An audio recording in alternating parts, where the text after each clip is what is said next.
Hey guys, what's up? This is Bolg. I'm back again with episode 3, diving right into it this time. So, gonna continue the quest from where we were before, stuck in these awesome sewers that everybody loves.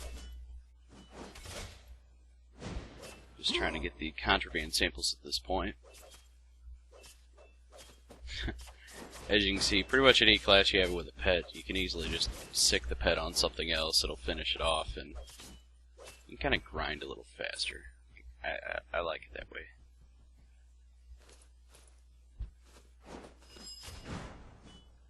Much like other games like WoW and things of the sort, this game does kind of have a grindy feel to it after you get out of the main town, but I think it's primarily because I've done this about 7 times in a row so far, trying to, get to know the area and such before actually filming this. So, it's not that bad, especially at your very first playthrough. It's actually really fun.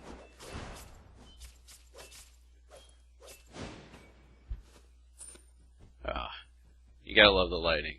It's so amazing. You could be completely undergeared, but at least you're throwing lightning out. And looking cool doing it. I think this is the point where I am actually going to finally escape the sewers. You can see the aggro radius of mobs is quite low at this point. Once you get out of the main town, it starts picking up, and it gets, probably say it goes from like 5 yards to like 30, You gotta start watching yourself. Although, pretty much anytime anything actually aggroes you, you can just run from it. As long as it isn't a group mob or something of the sort, one of the elites.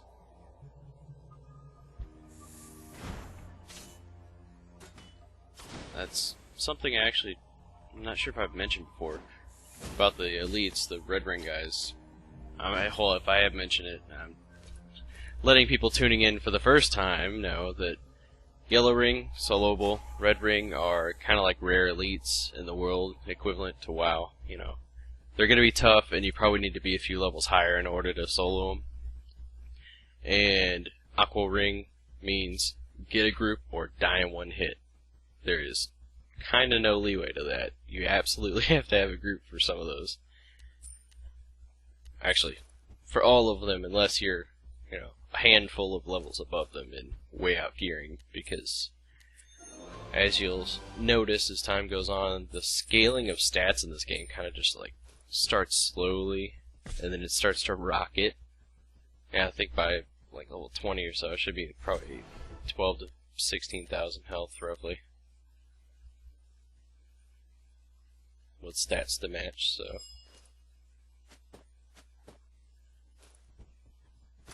Woohoo! Upgrades. You can't argue with upgrades. Always dump into luck. Make sure those glancing blows don't happen. Check and resale.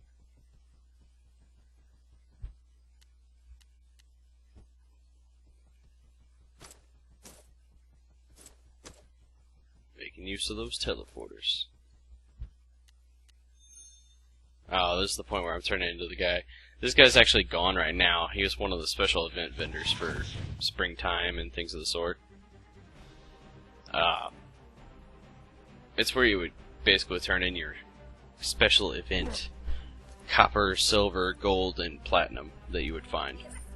And you could turn them in for little presents, which would give you casual garments. They would make your character look really cool. Unfortunately, this guy went away the day that I went back with a whole stash of coins, so I don't end up getting any awesome looking gear for the guy. So, for that I apologize. You'll just deal with it though. Here soon I'll have his little shaman attire, which will change him a little bit. Gear actually does change the look of your character. It's just most people nowadays actually use like an outfit item, which is what he currently has on. And yeah, check that out. Free trader cap and the fedora. You gotta wear the fedora because It's an orc wearing a fedora. It's like an all new level of scary. And it makes you feel like a pimp.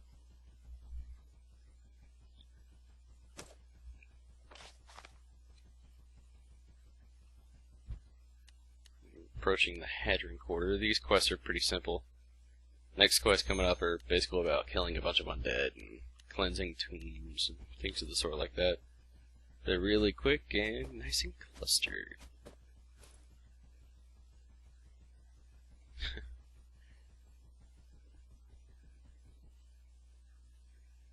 This is a spot that's a little bit annoying. You have to plant bugs in the house. However, there's only 2 houses that I know of that you can actually plant them in. You have to plant 6.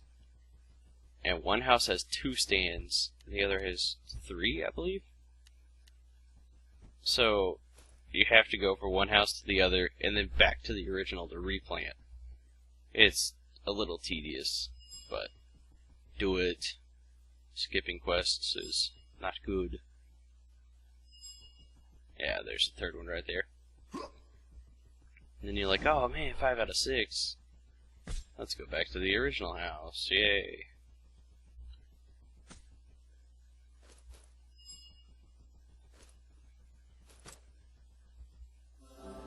And quest done. That's after you do this group of quests, it almost always takes you back to the board. Or not board. Hadron. I cannot think today. Old Square. So, termite quest is due there. So after this group of quests, I'm pretty sure you go back to the old square as well. So you just kind of hold off on teleporting every time. Do an entire quarter, and then go back to the old square. I am just a bit tongue-tied today, I apologize. This is the spot where you cleanse the tombs. This is where you start noticing that mobs kinda start hitting you a little bit. So you gotta be a little more careful. Not much, though.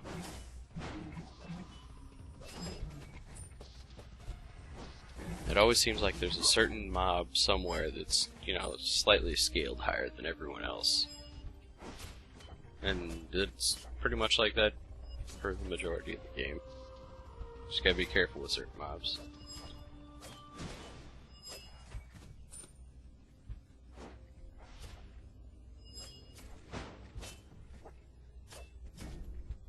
Right now this is about as grindy as it gets in town. Let's just kill a few mobs and call it a day.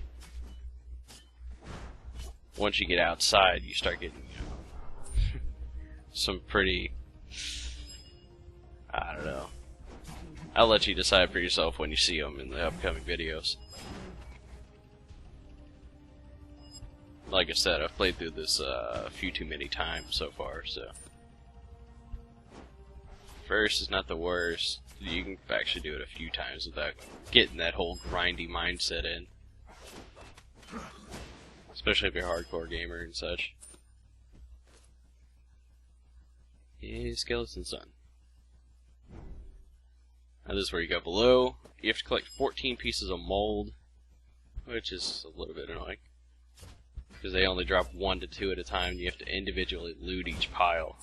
So, while you're down here, you're going to have to kill enough of these guys. Ooh, fist weapons. Gotta try them out. Oh, I got Fedora and brass knucks. It's over. Call the dawn, I'm about to make a hit.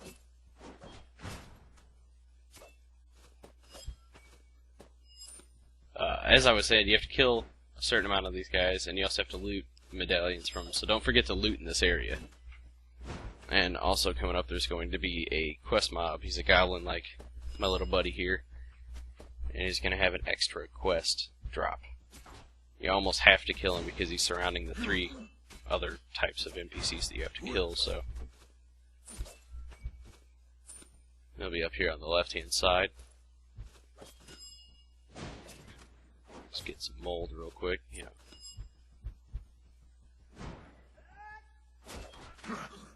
Alright, just be smart about pulling these guys here. Just pull one at a time. They're easy, you can pull them all, but, you know, I'm just being cautious at this point.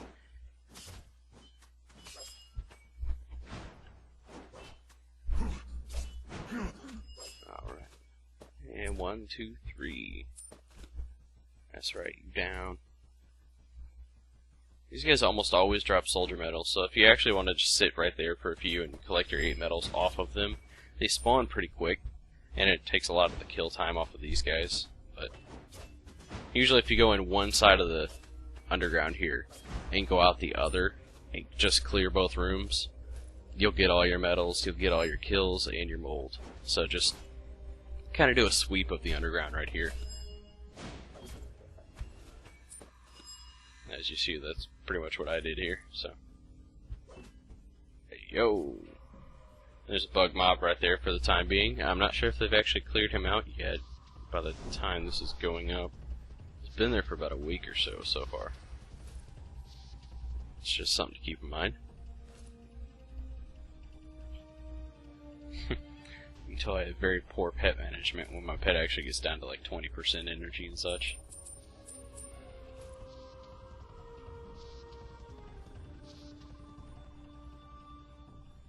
Now, I didn't check the resale tab there. I'm kind of sad about that. I'm not sure why I didn't, but oh well. Alright, level up. Get them recruit chests. That's an awesome feature that they added in.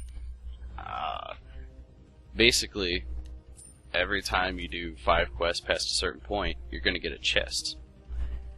And if any of your gear is, say a level or 2 behind, it's going to automatically replace that gear with an even level green item.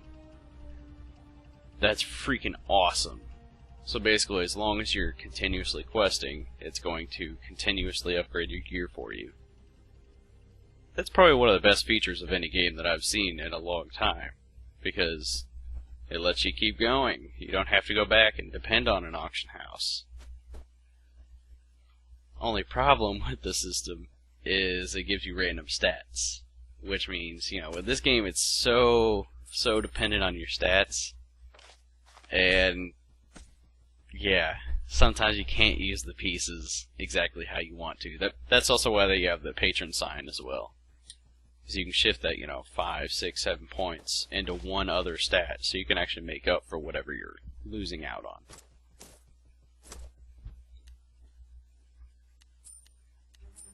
As I mentioned earlier, this is where you turn into the termites. Because you also have to talk to him anyway from the Hadron Quarter. He's like, hey, go talk to the goblin up in Izun Quarter. So, I think that's where we're going to head here in a few. NPC is gone, so it wasn't even a day later. It's craziness. Made me sad.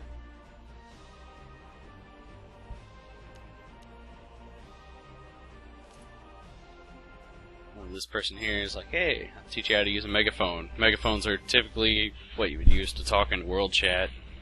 Pretty much everyone gets them through questing, so you don't have to buy them. And you really have no use of talking in world unless you have people online you're playing with. So, yeah.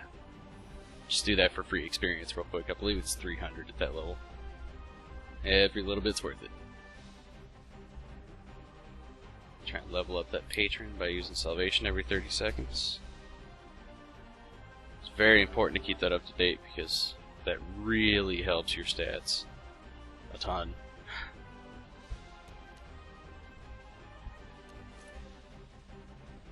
This music is pretty epic.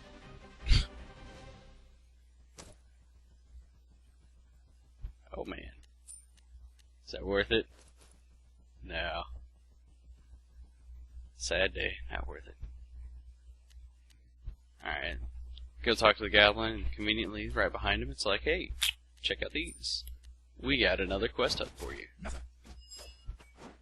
These are all clustered up again. This is where you're going to kill someone. I think we're going to kill termites soon. Unfortunately, this is where we got to wrap up. So, if you like the video, comment, subscribe, like it.